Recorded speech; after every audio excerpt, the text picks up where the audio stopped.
Le gouvernement s'inspirera donc de vos travaux pour aller de l'avant, en s'appuyant sur un principe. La laïcité n'est pas un obstacle, elle est une méthode. J'entends bien sûr, avec le ministre de l'Intérieur notamment, les remarques qui disent que l'État n'a pas à s'immiscer dans la gestion des cultes. Et en réponse, je tiens à préciser devant vous le cadre de la démarche entreprise aujourd'hui vis-à-vis de l'islam de France. Il faut être très clair, je le répète, l'État ne s'occupera pas de théologie. Il n'y aura pas de loi, il n'y aura pas de décret, il n'y aura pas de circulaire pour dire ce que doit être l'islam. Il n'y aura pas de tutelle, pas de privilège particulier. Jamais l'État ne prendra le contrôle d'une religion, d'un culte. La France est, je le rappelle souvent, la seule démocratie occidentale dont l'identité politique moderne s'est construite contre la religion. Non pas la religion en tant que telle, mais la religion en tant que prétention à occuper le champ social en lieu et place de l'État. Et la laïcité, ces deux dimensions, mais confrontées au réel, parfois, elles sont questionnées. L'indifférence vis-à-vis de tout culte, la neutralité de l'espace public, c'est-à-dire de l'espace politique, où seule prévaut l'identité civique et nationale. Mais, au-delà du rappel de ces principes, est-ce une raison pour laisser une situation se dégrader?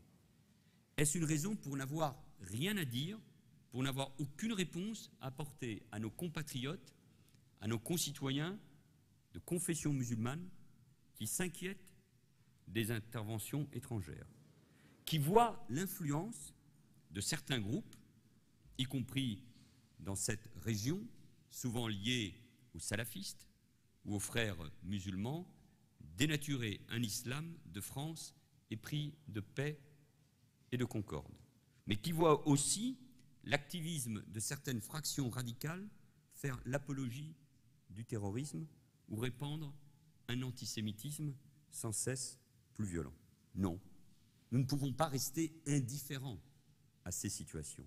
Et puis, disons aussi les choses franchement, d'autres difficultés viennent s'agréger. L'atomisation de la communauté musulmane, terme à utiliser toujours avec prudence, à immense majorité sunnite, et donc non organisée, non hiérarchisée. La position sociale des Français ou des citoyens de confession musulmane. L'importance du débat autour de la mémoire coloniale. L'ampleur des préjugés. La globalisation, c'est-à-dire le monde dans lequel nous vivons et où les résonances des conflits aujourd'hui au Proche, au Moyen-Orient ou en Afrique, ces résonances existent bien sûr immédiatement dans notre pays. Un islam donc institutionnel qui lui-même est souvent divisé ou affaibli. Nous ne pouvons donc pas rester indifférents et nous ne devons nier aucun des défis auxquels nous devons faire face.